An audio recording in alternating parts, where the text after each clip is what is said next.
विद्यार्थी मित्रांनो, नमस्कार. तुम्हा सगळ्यांची परीक्षा संपून आता पुढच्या सत्रातील अभ्यासाला तुम्ही लागलेले आहात. फेब्रुवारी महिन्यामध्ये प्रत्यक्ष अध्यापन करत असताना म्हणजे ऑफलाईन लेक्चरमध्ये आपण मराठी कथात्म साहित्य या आपल्या अभ्यासपत्रिकेच्या म्हणजे पेपरच्या अभ्यासक्रमाला सुरुवात केली होती. अतिशय उत्साहाने तुमच्यापैकी अनेक विद्यार्थी त्या तासिकांमध्ये सहभागी झाले होते. परंतु आता एप्रिलच्या शेवटच्या आठवड्यात असताना बाहेर कोरोना कहराची परिस्थिती बिकट बनलेली असताना आपणाला ऑनलाईन लेक्चर शिवाय दुसरा पर्याय शिल्लक राहिलेला नाही. गत आठवड्यामध्ये हे अभ्यास घटक समजून घेण्याच्या दृष्टिकोनातून काही अभ्यास पूरक तासिका तुमच्यासोबत शेअर केल्या होत्या. यामध्ये डॉक्टर बाबासाहेब आंबेडकर यांचं बहुआयामी व्यक्तिमत्व समजून घ्यावं, त्यांच्या ग्रंथसंपदेचा थोडक्यात परिचय व्हावा, त्यांचं वेगळेपण तुमच्या लक्षात यावं यासाठी काही तासिकांचं नियोजन केलं होतं. त्या तासिकांचा तुम्ही लाभ घेतला आहे असं मी गृहीत धरतो. आता या आठवड्यामधल्या तासिकांमध्ये प्रत्यक्ष अध्यापनात किंवा ऑफलाईन लेक्चरमध्ये आपण 2 घटकांचा विचार केला होता, ज्यामध्ये चरित्र वाङ्मयातील अंगुलीमालाची धम्मदीक्षा हा डॉक्टर बाबासाहेब आंबेडकर लिखित गद्यपाठ आणि छत्रपती शिवाजी महाराजांचे गुणसंकीर्तन हा कृष्णराव केळुसकर लिखित गद्यपाठ. आपण या आठवड्यातील तासिकांमध्ये या घटकाचे एका अर्थाने पुनरअध्यापन करणार आहोत. म्हणजे पहिल्या तासिकेत त्या पाठाचे वाचन करणे आणि दुसऱ्या तासिकेमध्ये थोडक्यात विवेचन आणि विश्लेषण करणे हा पॅटर्न आपण मागील सत्रामध्ये अनुसरला होता. तोच आपण या सत्रासाठी सुद्धा कायम ठेवणार आहोत. तुमच्यापैकी अनेकांनी प्रत्यक्ष अध्यापनात या पाठाचं आकलन करून घेण्याचा प्रयत्न केलेला आहेच. त्यांच्यासाठी हे पुनरअध्यापन अधिक पूरक ठरेल अशी अपेक्षा आहे. तर असो, मराठी कथात्म साहित्य या आपल्या अभ्यास पत्रिकेमध्ये चरित्र, आत्मकथन आणि कथा, प्रवास वर्णन, ललित गद्य व कादंबरी अंश अशा घटकांचा समावेश आहे. त्यामध्ये अगदी आरंभी आपणाला चरित्र वाङ्मयाचा अभ्यास करायचा आहे. यासाठी 3 घटकांची निवड केलेली आहे. डॉक्टर बाबासाहेब आंबेडकर लिखित पहिला घटक आहे. त्यानंतर कृष्णराव केळुसकर हे मराठीतले अतिशय महत्वाचे चरित्रकार आहेत. त्यांच्या छत्रपती शिवाजी महाराजांवरील चरित्र घटकाचा समावेश आहे. आणि त्याच्यानंतर संजय सोनवणी यांच्या अद्वितीय स्वातंत्र्य योद्धा या चरित्र घटकाचा समावेश आहे. आजच्या तासिकेत डॉक्टर बाबासाहेब आंबेडकर लिखित अंगुलीमालाची धम्मदीक्षा या चरित्र पाठाचे मी वाचन करणार आहे आणि उद्याच्या तासिकेमध्ये आपण हा चरित्रपाठ समजून घेणार आहोत. सर्वप्रथम या पाठाचे लेखक डॉक्टर बाबासाहेब आंबेडकर यांचा आपण थोडक्यात परिचय करून घेऊ. तुम्ही असे म्हणाल की डॉक्टर बाबासाहेब आंबेडकरांचा आम्हाला परिचय नाही का? निसंशयपणे तुम्हाला परिचय आहेच. त्यांचं योगदान, त्यांचं वेगळेपण हे तुम्हाला माहिती आहेच. पण तरी सुद्धा अशा बहुआयामी व्यक्तिमत्वाचे सगळे आयाम बहुधा आपणाला माहिती नसतात. त्यांचा परिचय या निमित्ताने होईल. आणि त्यापेक्षा महत्वाची गोष्ट म्हणजे आपणाला बहुपर्यायी वस्तुनिष्ठ परीक्षेसाठी लेखकाचा परिचय अतिशय महत्वाचा ठरतो, कारण त्यावर आधारित अनेक प्रश्न विचारलेले असतात. या परिचयाच्या निमित्ताने आपणाला कोणते प्रश्न विचारले जाऊ शकतात त्याची पण एक पूर्वतयारी करून घेता येण्यासारखी आहे. मी या गद्यपाठाकडे किंवा चरित्रपाठाकडे वळतो. चरित्रपाठाचे शीर्षक आहे अंगुलीमालाची धम्मदीक्षा. लेखक डॉक्टर बाबासाहेब आंबेडकर. मी लेखकाच्या परिचयाकडे वळतो. डॉक्टर भीमराव रामजी आंबेडकर. बाबासाहेब आंबेडकर यांचा चरित्र कालखंड इसवी सन 1891 ते 1956. क्रांतिकारी तत्वज्ञानातून वंचितांचे दिशा दिग्दर्शक, महापुरुष, जगदविख्यात विचारवंत व थोर समाज सुधारक म्हणून त्यांची ओळख आहे. भारतीय संविधानाचे शिल्पकार आणि स्वतंत्र भारताचे पहिले कायदे मंत्री म्हणूनही त्यांची ओळख आहे. सामान्य माणसांच्या प्रगतीसाठी अहर्निश कष्ट करणारे आणि जनकल्याणाकरिता प्रस्थापित समाज व्यवस्थेच्या विरोधी लढा देणारे कृतिशील भारतरत्न डॉक्टर बाबासाहेब आंबेडकर हे अर्थशास्त्र, राज्यशास्त्र, इतिहास, समाजशास्त्र, विधिशास्त्र इत्यादी ज्ञानशाखांचे विशारद होते. किती वेगवेगळ्या विषयांचा बाबासाहेबांनी अगदी मुळातून अभ्यास केला हे तुम्ही लक्षात घ्या. यातून तुम्हाला तुमच्या अभ्यासासाठी प्रेरणा मिळेल. त्यांनी अमेरिका व ब्रिटनमधील विद्यापीठातून शिक्षण घेतले. त्यांनी मूकनायक, बहिष्कृत भारत, जनता व प्रबुद्ध भारत ही नियतकालिके सुरू करून सातत्याने अग्रलेख लिहिले. Buddha and his Dhamma, castes in India, who were Shudras, thoughts on Pakistan, Ranade, Gandhi and Jinnah, Buddha and Karl Marx इत्यादी जवळपास 22 ग्रंथांचे त्यांनी लेखन केले. या ग्रंथांची नावं नीट लक्षात ठेवा. त्यांच्या साहित्यात ग्रंथ, लेख, भाषणे, प्रबंध, पत्रे, दैनिके इत्यादींचा समावेश होतो. तार्किकता, रोखठोकपणा, विज्ञाननिष्ठा तसेच सर्वसामान्यांविषयी कळवळा ही त्यांच्या लेखनाची बलस्थाने होत. आता ज्या पाठाचा आपणाला अभ्यास करायचा आहे तो पाठ बुद्ध अँड हिज धम्म या त्यांच्या ग्रंथातून घेतलेला आहे. बुद्ध आणि त्याचा धम्म असा याचा मराठीमध्ये अनुवाद आहे. पाठाचे शीर्षक अंगुलीमालाची धम्मदीक्षा असे आहे. प्रस्तुत संवादात्मक उतार्यातून सद्गुणी माणसांच्या सहवासात आल्यानंतर दुर्जन माणूसही सज्जन बनतो याचा प्रत्यय येतो. मी आता या पाठाच्या प्रत्यक्ष वाचनाकडे वळतो आहे. या पाठाचे लेखन अगदी मुद्द्यानुसार झाले आहे, ज्यामधील 32 मुद्द्यांचा विचार आपणाला करायचा आहे. मी मुद्द्याचा क्रमांक वाचेल आणि त्याच्यानंतर त्या मुद्द्यामध्ये नेमके काय सांगितले आहे त्याचे वाचन करेन. तुम्ही काळजीपूर्वक मी करत असलेल्या वाचनाचे श्रवण करावे. क्रमांक 1. कौशल देशाचा पसेनदी म्हणजे प्रसेनजीत नावाचा राजा होता. त्याच्या राज्यात अंगुलीमाल नावाचा एक आडदांड दरोडेखोर होता.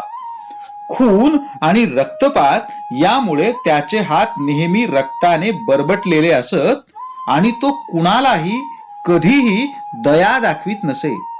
त्याच्यामुळे गावे ओसाड झाली होती, नगराची नासधूस झाली होती आणि प्रदेश उद्ध्वस्त झाले होते. क्रमांक 2. ठार मारलेल्या प्रत्येक माणसाचे एक एक बोट कापून घेऊन तो त्यांची माळ गळ्यात घालीत असे, म्हणून त्याचे नाव अंगुलीमाल असे पडले. क्रमांक 3. एकदा भगवंत म्हणजे भगवान गौतम बुद्ध श्रावस्ती येथे जेतवनात राहत असताना त्यांनी अंगुलीमालाने केलेल्या नासधुशीविषयी ऐकले. तथागतांनी त्याला सदाचरणी मनुष्य बनविण्याचे ठरविले. म्हणून एके दिवशी भोजन झाल्यावर आपला बिछाना बाजूला ठेवला आणि आपले चिवर व भिक्षापात्र घेऊन ते दरोडेखोर अंगुलीमाल याला शोधण्यासाठी निघाले. क्रमांक 4. ते त्या बाजूला प्रवास करीत चाललेले पाहून गुराखी, मेंढपाळ, शेतकरी आणि वाटसरू मोठ्याने ओरडले, श्रमण, त्या वाटेने जाऊ नका. त्या वाटेने तुम्ही डाकू अंगुलीमालाच्या हाती पडाल. क्रमांक 5. 10, 20, 30 इतकेच नव्हे तर 40 माणसे देखील जरी एकत्र जमून त्या वाटेने गेली तरी तो सगळा जथ्था त्या डाकूच्या हाती सापडतो. परंतु एकही शब्द न बोलता भगवंत आपल्या वाटेने चालू लागले. क्रमांक 6. दुसऱ्यांदा आणि पुन्हा तिसऱ्यांदा जवळपास असलेल्या लोकांनी त्यांना पुन्हा इशारा दिला, तरी देखील एकही शब्द न बोलता भगवंत आपल्या वाटेने चालतच राहिले. क्रमांक 7. काही अंतरावरून त्या दरोडेखोराने भगवंतांना येत असताना पाहिले आणि जेथे 40-50 प्रवाशांचा जथ्था देखील त्याच्या वाटेने जाण्यास धजत नसे, तेथे हा तपस्वी त्या वाटेने एकटाच येत असलेला पाहून त्याला फार आश्चर्य वाटले आणि या तपस्व्याला ठार मारण्याचा विचार त्याच्या मनात आला. म्हणून ढाल तलवार आणि धनुष्यबाण घेऊन तो भगवंताचा पाठलाग करू लागला. क्रमांक 8. भगवंत जरी आपल्या नेहमीच्या चालीने चालत होते, तरी सर्व प्रयत्न करूनही तो दरोडेखोर त्यांना गाठू शकला नाही. क्रमांक 9. तो विचार करू लागला की ही मोठी आश्चर्याची आणि विचित्र गोष्ट आहे. यापूर्वी हत्ती, घोडा, गाडी किंवा हरिण भर वेगात धावत असताना देखील मी त्यांना पकडीत असे, आणि आता हा तपस्वी आपल्या नेहमीच्या चालीने चालत असताना सर्व प्रयत्न करूनही मी त्याला गाठू शकत नाही. म्हणून तो थांबला आणि मोठ्याने ओरडून त्याने भगवंतांना थांबण्यास सांगितले. क्रमांक 10. दोघांची भेट झाल्यावर भगवंत म्हणाले, अंगुलीमाला, मी तुझ्यासाठी थांबलो आहे. दुष्कर्म करण्याचा आपला व्यवसाय तू सोडून देशील काय? तुला आपलासा करावा, सदाचरणाच्या मार्गावर तुला आणावा, म्हणून मी तुझ्या मागोमाग आलो आहे. तुझ्यातील साधुत्व अजून मेलेले नाही. जर त्याला तू संधी देशील तर त्यामुळे तुझ्यात बदल घडून येईल. भगवंतांच्या शब्दांनी भारल्यासारखे अंगुलीमालाला वाटले आणि तो म्हणाला, अरे रे, या ऋषीने माझा माग काढलाच. क्रमांक 12. त्याने उत्तर दिले, आपण आपल्या दिव्य वाणीने मला आपल्या दुष्कर्माचा त्याग करावयास सांगता आहात, म्हणून मी तसा प्रयत्न करावयास तयार आहे. क्रमांक 13. स्वतः ठार केलेल्या लोकांच्या बोटांची आपल्या गळ्यातील माळ त्याने एका खोल खड्ड्यात फेकून दिली आणि भगवंताचे पाय धरून संघ प्रवेशाची इच्छा व्यक्त केली. क्रमांक 14. देवाचे आणि मानवाचे मार्गदर्शक भगवान बुद्ध म्हणाले, हे भिक्खू, माझ्या मागोमाग ये. आणि ही आज्ञा झाल्यापासून अंगुलीमाल भिक्खू बनला. क्रमांक 15. आपल्या परिवारातील एक भिक्खू म्हणून अंगुलीमालाला बरोबर घेऊन भगवंत श्रावस्तीला आपल्या सुखनिवासाकडे निघाले.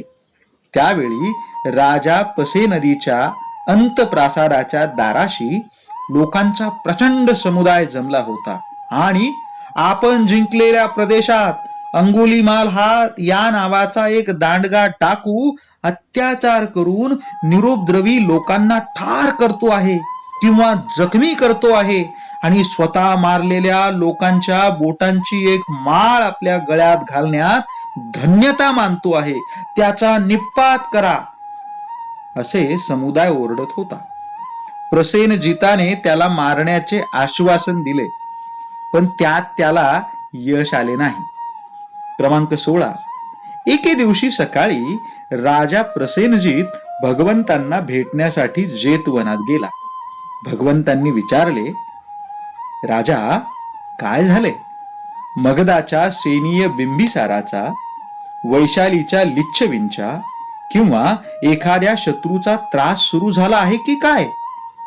क्रमांक 17. नाही भगवान, तशा प्रकारचा कोणताही त्रास नाही. माझ्या राज्यात अंगुलीमाल या नावाचा एक दरोडेखोर आहे.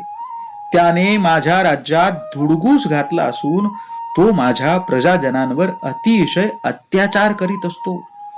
त्याचा मला निपात करावयाचा आहे. पण मी त्यात अयशस्वी ठरलो आहे. क्रमांक 18.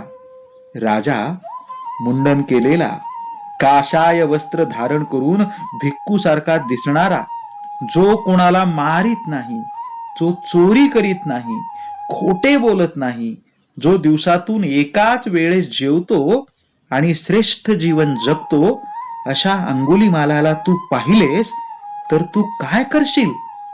क्रमांक 19.